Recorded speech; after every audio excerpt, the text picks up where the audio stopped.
nous allons faire une vidéo pour essayer de réexpliciter cette page que nous avons déjà vue à de nombreuses occasions, pas au travers ce fichier, mais à partir de bouts de gomme, par exemple, calcul, où on t'a demandé de diviser, de trouver le quotient et le reste. Donc, sur ta page 89, la situation de départ, qui est l'observation suivante, nous avons donc 4 enfants pour lesquels nous avons décidé de partager un ensemble de cartes. 22 cartes partagées en 4, 21 cartes partagées en 4 ou 20 cartes partagées en 4. Quand nous partageons, nous divisons.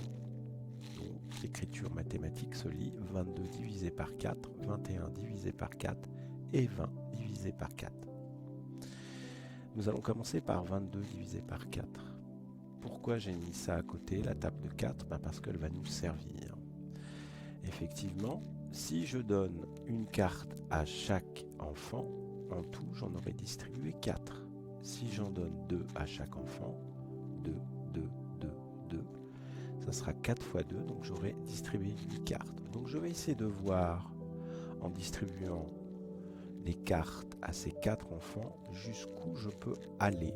Pour 22, on voit que je peux aller jusqu'à 20, puisque si j'ai distribué 5 cartes à chacun, j'en aurais donc distribué 20. Par contre, si j'en avais distribué 6, j'aurais dû en distribuer 24. Or, j'en ai que 22.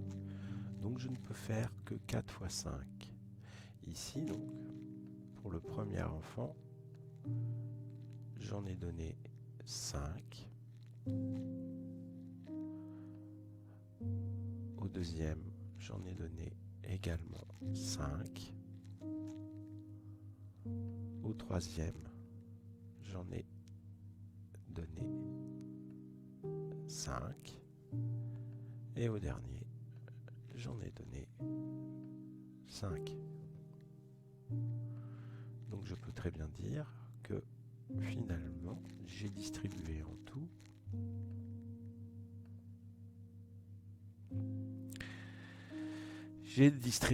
tout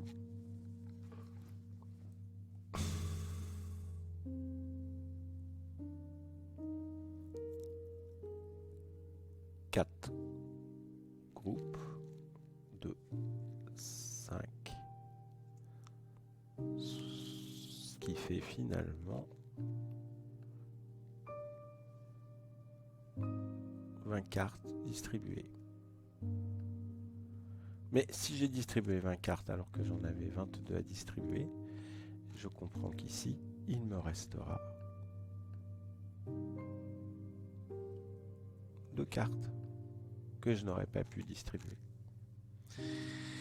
Donc on peut dire que 22 divisé par 4, eh bien, chaque enfant aura 5 cartes et il restera 2 cartes. La part d'un enfant, c'est-à-dire ce que chaque enfant aura, on appelle ça le quotient. Le quotient, finalement, c'est le nombre de cartes que chaque enfant aura. On peut donc dire que 22 divisé par 4, le quotient sera de 5, et le reste qu'on n'a pas pu distribuer sera de 2.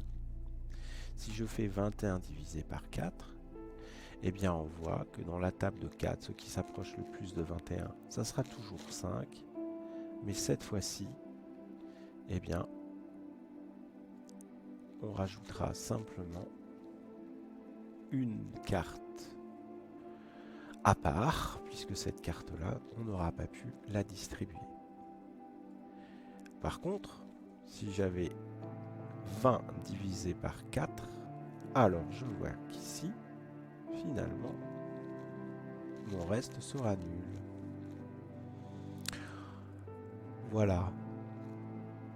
Pour simplifier les choses, lorsque l'on divise, on partage. Quand on partage, on donne la même chose à chaque enfant.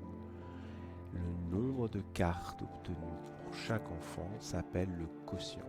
On peut avoir un reste nul, quand tout a été distribué, ou on peut avoir un reste qui n'est pas nul s'il nous reste des cartes qu'on n'aura pas pu partager en 4. À bientôt.